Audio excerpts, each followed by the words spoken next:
Hey, I'm Steve Mignonti here in rural Vermont doing the junkyard crawl with a 1961 Plymouth Fury. Now, the Fury nameplate debuted in 1956 on a two-door sport hardtop made by Plymouth. Standard fare, 303 cubic inch V8 with a four-barrel, 260 horsepower. Great little car. It was Plymouth's first image car, kind of in the model of the Chrysler 300, the Dodge Adventurer, and cool cars. But by 1961, you could get a four-door or a convertible, and the four doors were available in two different types. The sedan and this one here, the hardtop. Now, the beauty of the hardtop is with the windows down, you get an open air feel, almost like a convertible, but again, the windows down, no door frames, no window frames, and again, no B pillar. And the hardtops were kind of the ones to have, as if you had to have a four door. And of a total of 54,215 Furies built in 1961, only 8,507 were four door hardtops like this. By far the rarest one, of course, would be a convertible. This ain't that. But things that made the Fury are extra gingerbread, this stuff here on the quarter panels, and of course on the deck lid. Kind of cool. The stainless steel inset, very hard to find. This thing right here, if you ever need to find one, you could probably hammer that out. That's Fury only stuff right there. Again, it's gingerbread. The basic deck lid stamping is just like you'd find on a Savoy or a Belvedere, but this stuff kind of perked up, made it into a Fury. Also, the Fury would have extra taillights. These are reverse lights right here, the inboard ones. But again, on the outside, these weird sort of bomb torpedo-ish taillights. They're gone here, but this a pod would go right here. Kind of a weird thing. Virgil Exner's eccentric styling in full flare right here. Maybe a little too much. A lot of curved glass here. And the side glass was flat right here because it was cheaper to make. But again, the curved wraparound windshield here in full effect. And the steering wheel, this is that's the power steering wheel, kind of a cool piece, still there. And at the front of the Fury, has the same basic grille as, again, lesser models.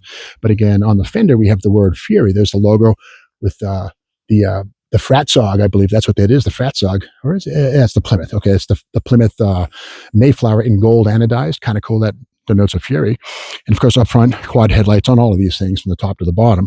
Nice chrome bumper, but crazy, like, Cold War paranoia styling on this thing. Coming down the road, looks like it's mean. It's frowning, getting ready to eat up a Ford Fairlane or a Chevy Biscayne. But again, the Fury, a freaky car. Anyway, under the hood, let's take and see. A slant six was a possibility, but most of these would have a V8 of some kind. The top dog would be the Sonoramic 383 or 361. It's a long ram, dual quads. This one here probably has the 318 Poly. Let's have a look and see what we find. And there it is, the Poly 318, 230 horse. Not a bad engine, reliable, not very sexy, but that thing right there, that aluminum, that's the Chrysler alternator. 1961 first year for the alternator, which replaced generators used previous to this time. And it's such a big deal that Chrysler actually ran a full-page ad in the June 1961 issue of Motor Life magazine right here. A lot of cool stuff on the cover, but inside, full-page ad, Chrysler Corporate touting the alternator. And what they did is they drove from Detroit to Chicago without a battery. They fired the car up, took the battery out, and on the alternator alone, ran the engine. And again, they were so proud and confident that the alternator was capable of doing the job. And again, the alternator standard fare in 61, beyond. And GM didn't get alternators till I think 1963, something like that. So Chrysler was kind of ahead of the curve with that stuff, not so much with the styling, but again, a bizarre looking car here. There's a movie called Hot Rod. You can find it on YouTube. A family driving one of these things through the desert of, I think, New Mexico. Bunch of hoodlums in a 58 Corvette, all primered out, running amok and making life hard for these people. Dana Andrews, I think, was the hero of the star of that show. But Dad's getting terrorized with these guys in a Corvette driving one of these things. That's how stodgy these things were back in 1961. It was kind of the ultimate family boring mobile. But again, this one's a Fury, so it's kind of the top of the pile. And we go around this side.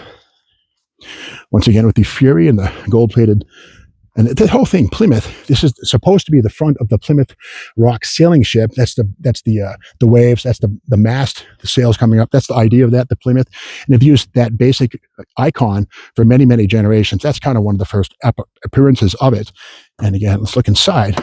And these have something pretty unusual inside on top of the dashboard. I call that the rib raker rear view mirror, because if you go through the windshield and seatbelts were optional, you would probably, on the way out, you'd pay a token to go past the rib raker on your way through the windshield. Not very safe, but there it is.